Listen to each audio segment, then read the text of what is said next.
Hello, everyone. Welcome to this new series in which we discuss an important topic per day. The topic of the day is cryptocurrencies and its regulation. Now, cryptocurrency is back in news nowadays as the Prime Minister chaired a meeting on cryptocurrency where the need for its regulation was discussed.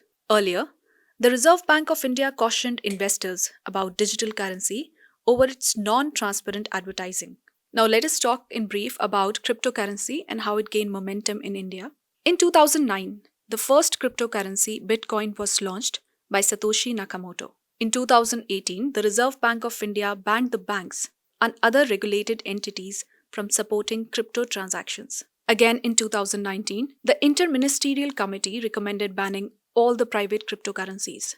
In 2020, Supreme Court struck down the ban on the trading of cryptocurrency as unconstitutional. This year, Cryptocurrency and Regulation of Official Digital Currency Bill 2021 was introduced. Under this, a plan to ban the private digital currency favors the RBI-backed currency. A 3 to 6 month exit period prior to banning the trading, mining, and issuing of cryptos was given. Finally, the cryptocurrencies, though unregulated, are not illegal in India. Reserve Bank of India and digital currency. Reserve Bank of India is exploring the DLT, that is distributed ledger technology, based central bank digital currency. Under the DLT, details are recorded in multiple places at the same time. For example, blockchain is just one type of distributed ledger.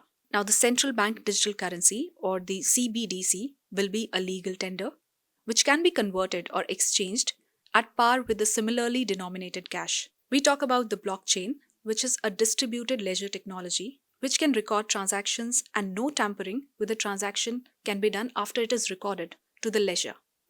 Blockchain is also a decentralized, distributed, and generally public system that exists across the network, and no central supervision can be used in the banking, voting, and advertising. Benefits of cryptocurrency. The first is inherent security. That is, we use pseudonyms and ledger systems which conceal the identity of the people involved. Secondly, it has very low transaction cost. Thirdly, lack of interference from the banking system. Because the cryptocurrencies are outside the ambit of banking systems, there is a lack of interference from the banks. Next is lower entry barriers. No entry barriers unlike the conventional banking systems. And most importantly, there is a universal recognition of lots of cryptocurrencies. Let us talk about the concerns and challenges pertaining to cryptocurrencies. The first and most important is the huge risk involved due to cyber attacks on the wallets or cryptojacking.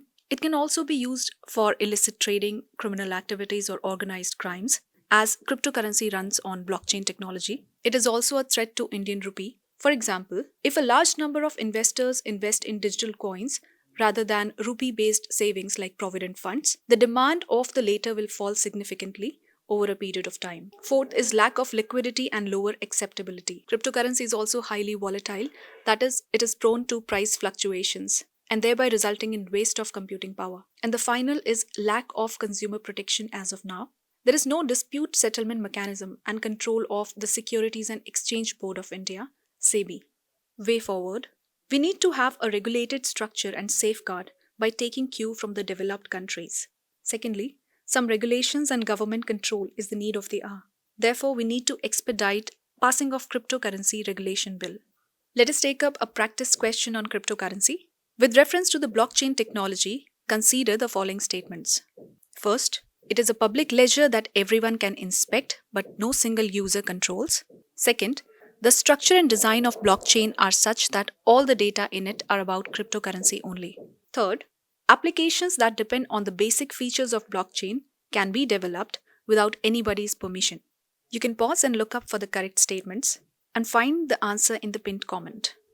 That is all for today, and we'll see you in the next video.